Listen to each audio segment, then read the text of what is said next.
Adapun malam ini sekedar nasihat saja tentang nikmat Allah Subhanahu wa taala yang Allah anugerahkan kepada kita di bulan Ramadan ini.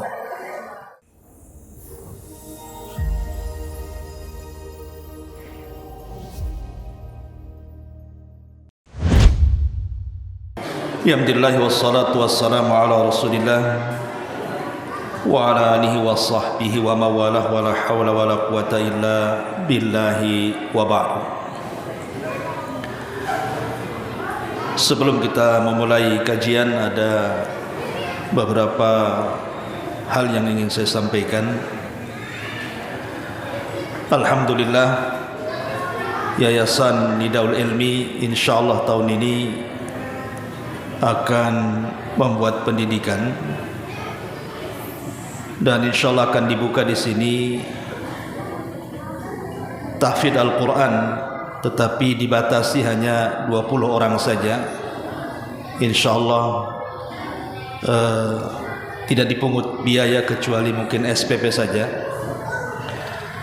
Kemudian yang kedua juga, kita juga akan membuka kelas juga setingkat SMP dan SMA full day, dan kita batasi muridnya hanya 30 saja, khusus ikhwan untuk tahun ini. Mudah-mudahan tahun depan mungkin bisa buka untuk akhwat. Jadi kalau ada yang berminat untuk menyekolahkan anaknya di sini, maka insyaallah di sini ada panitia nanti yang akan mengurusnya. Kemudian biasa kajian setiap Ramadan kita mengkaji tafsir,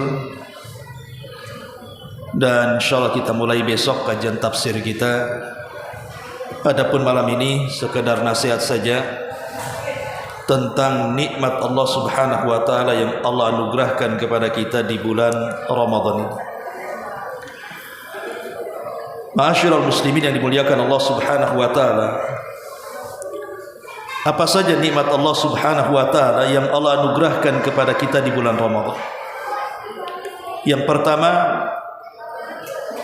Ramadan wan nasr. Ramadan dan pertolongan Allah Subhanahu wa taala. Kita tahu bahwa setiap kita, saya, Anda ataupun siapapun pasti memiliki musuh. Dan musuh kita ada 3. Pertama, hawa nafsu. Allah Subhanahu wa taala mengatakan, wa inna nafsala ammaratun bisu, bahwa ada dalam jiwa kita ini hawa nafsu yang selalu mendorong untuk memerintahkan kepada keburukan, dan itu musuh utama. Musuh paling berat adalah hawa nafsu. Yang kedua, syaitan. Karena Allah Subhanahu wa taala yang mengatakan, inna syaitana lakum aduwwum mubin. Syaitan itu bagi kalian musuh yang nyata. Kemudian yang ketiga, orang-orang kafir. Orang-orang kafir yang memerangi Islam, atau disebut dengan kafir harbi, seperti orang-orang Israel yang memerangi Palestina. Itu musuh kita. Lah di bulan Ramadan, musuh-musuh ini bisa kita kalahkan. Pertama, syahwat. Syahwat ini bisa kita kalahkan di bulan Ramadan dengan cara apa? Dengan cara berpuasa. Karena Al-Imam Ibnul Qayyim rahimahullahu ta'ala mengatakan, pangkal syahwat itu pertama kemaluan, yang kedua lisan, fudulul kalam, banyak bicara, kemudian yang ketiga perut, fudulut ta'am wasyarab, banyak makan, banyak minum, kemudian mukhalatutun nas, banyak bergaul, bercanda, dan begitu seterusnya. Inilah pokok pangkal syahwat. Lah puasa itu bisa mengerem empat-empatnya. Karena orang berpuasa tidak mungkin melakukan hubungan suami istri. Orang yang berpuasa malas bicara. Orang yang berpuasa tidak mungkin makan dan minum. Bahkan orang berpuasa malas untuk bergaul. Apalagi siang-siang diajak jalan, malas. Bagus ngase di rumah kan itu. Artinya bahwa syahwat bisa ditekan. Kemudian yang kedua, syaitan jelas di bulan Ramadan Nabi SAW mengatakan, "Idza ja'akum Ramadan futihat abwabul jannah wa ghulliqat abwabun niran wa suffidati syayatin." Apabila datang bulan Ramadan, pintu-pintu sorga dibuka, pintu-pintu neraka ditutup, dan setan-setan terikat. Dalam riwayat maradatus syayatin, setan-setan yang jahat. Logika ikhwan, kalau antum melawan, antum berkelahi, musuh antum yang satu terikat, yang satu tak terikat, kira-kira mukulnya enak yang mana? Ini yang satu terikat di tiang, yang satu pula lepas tak terikat. Kira-kira kalau kelahi ini enak yang mana mukulnya? Ya enak yang terikat lah kan gitu. Dia nggak bisa apa-apa. Mukulnya enak, dia terikat. Itu logika saja. Artinya bahwa dengan sendirinya syaitan itu melemah di bulan Ramadan.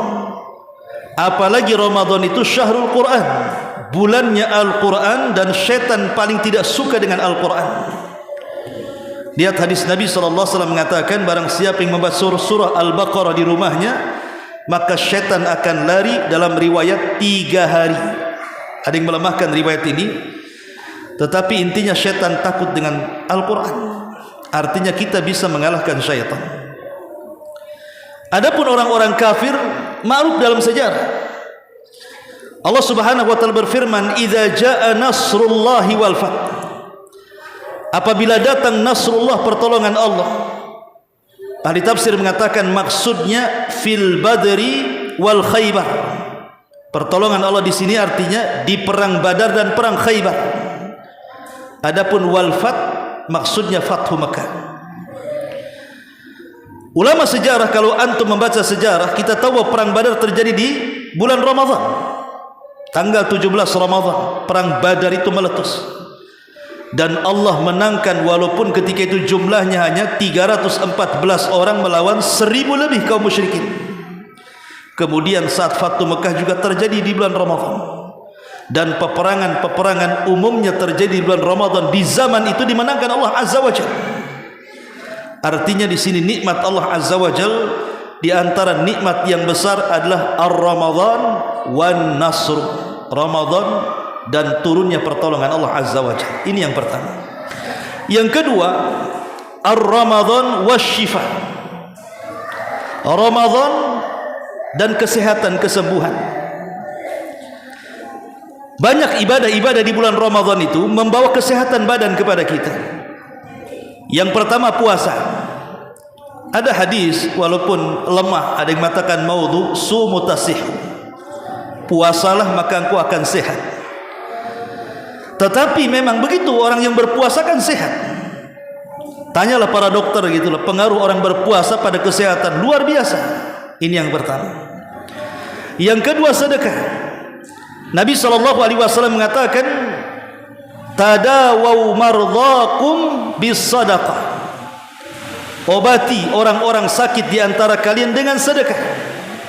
Obati orang-orang sakit kalian dengan sedekah. Artinya sedekah bisa jadi obat. Kemudian yang ketiga, saat iftar kita disunnahkan untuk memakan rutab, untuk memakan tamr, kurma. Dan kurma juga bagian daripada kesehatan. Nabi SAW mengatakan, siapa yang memakan kurma ajwa di pagi hari 7 butir, maka dia tidak akan terkena sihir ataupun racun sampai sore hari.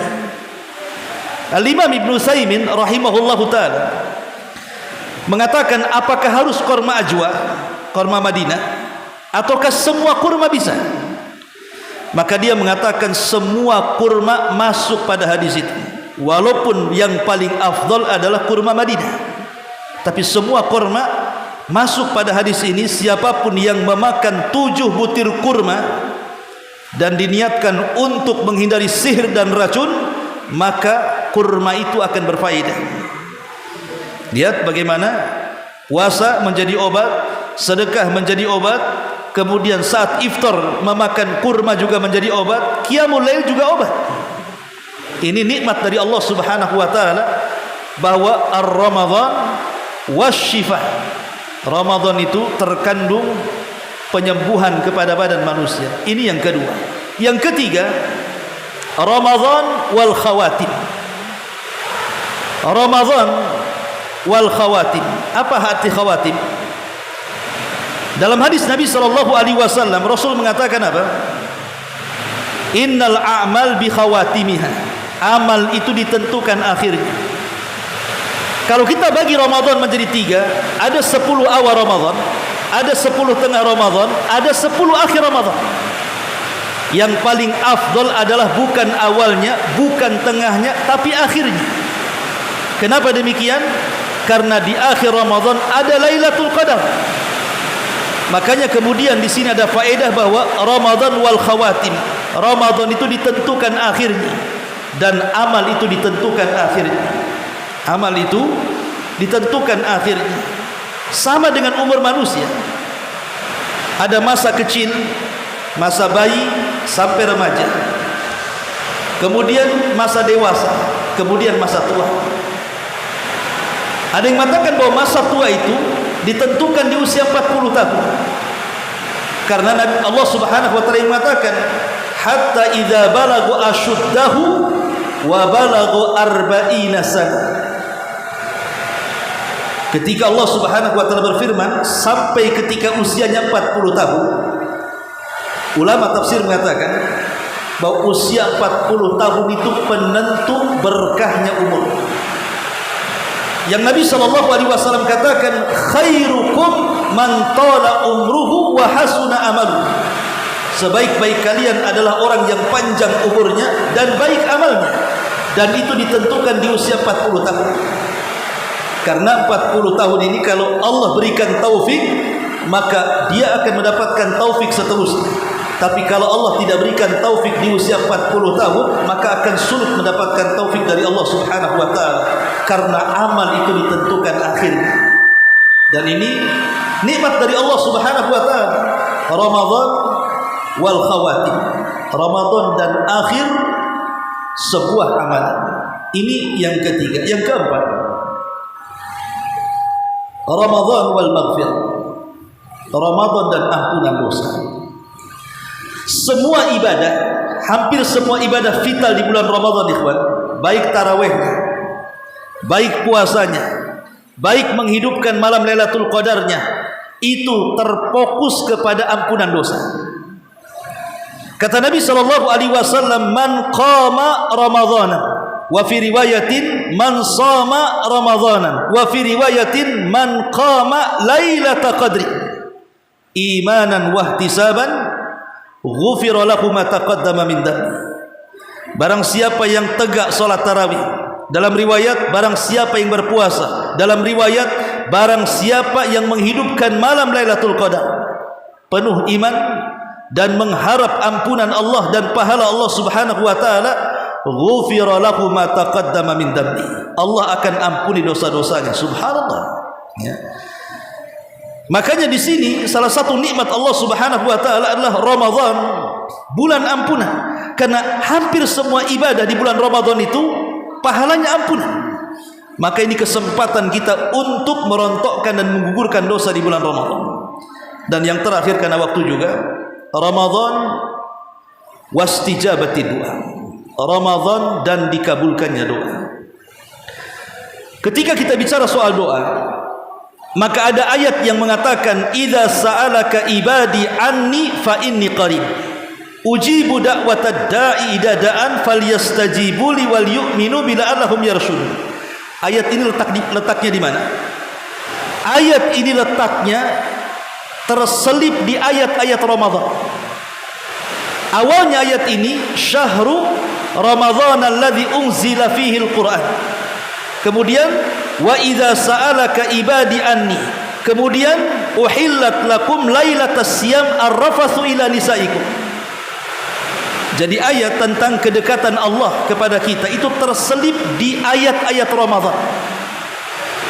Wa idza, dan apabila sa'alaka ibadi, hamba-hambaku bertanya kepadamu tentang aku, katakan aku dekat. Akulah yang mengabulkan setiap doa orang-orang yang berdoa kepada aku. Ulama tafsir mengatakan seperti Al-Imam Ibnu Katsir dan yang lainnya, ketika Allah Subhanahu wa taala menyebutkan kedekatannya kepada hamba-hambanya, diselipkan di ayat-ayat Ramadan menunjukkan bahwa kedekatan Allah dengan kita jauh lebih dekat dibandingkan di luar Ramadan.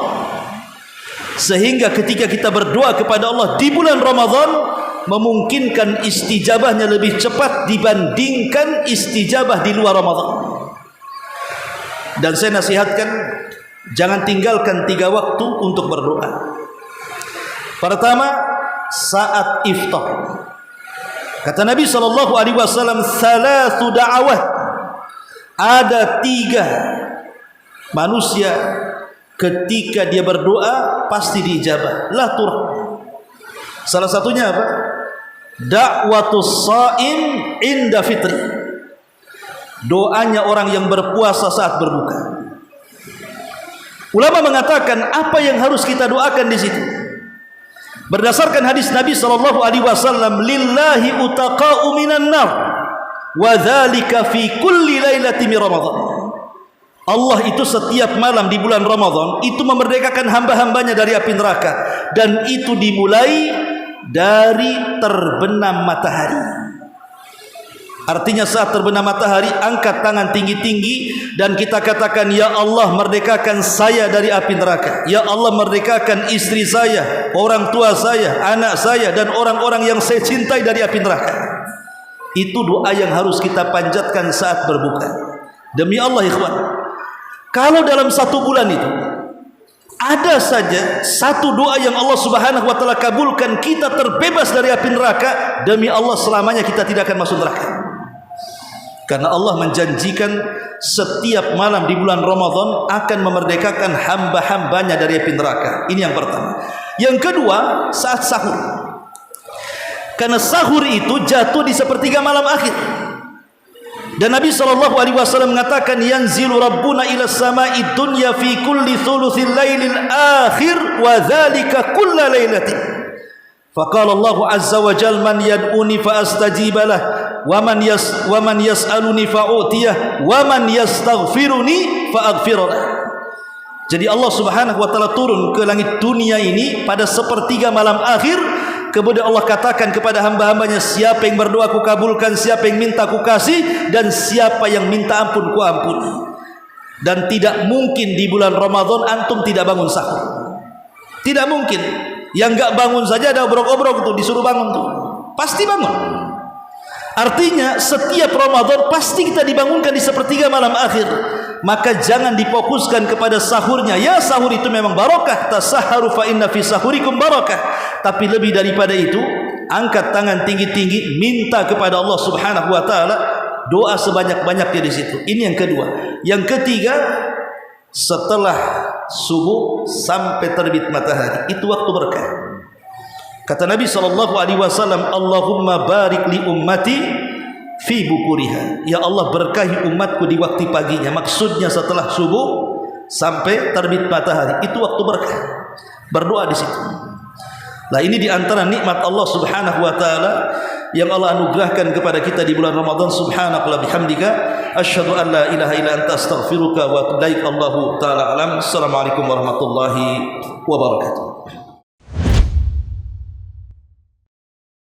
Intinya bahwa tolong berakhlak kepada Allah. Membahas tafsir dari surah Al-Imran. Lahirlah Imam Muslim, Abi Dawud, Tirmidzi, Ibnu Hibban. Jadi ketika Yunus alaihi salatu wassalam terkena undian itu,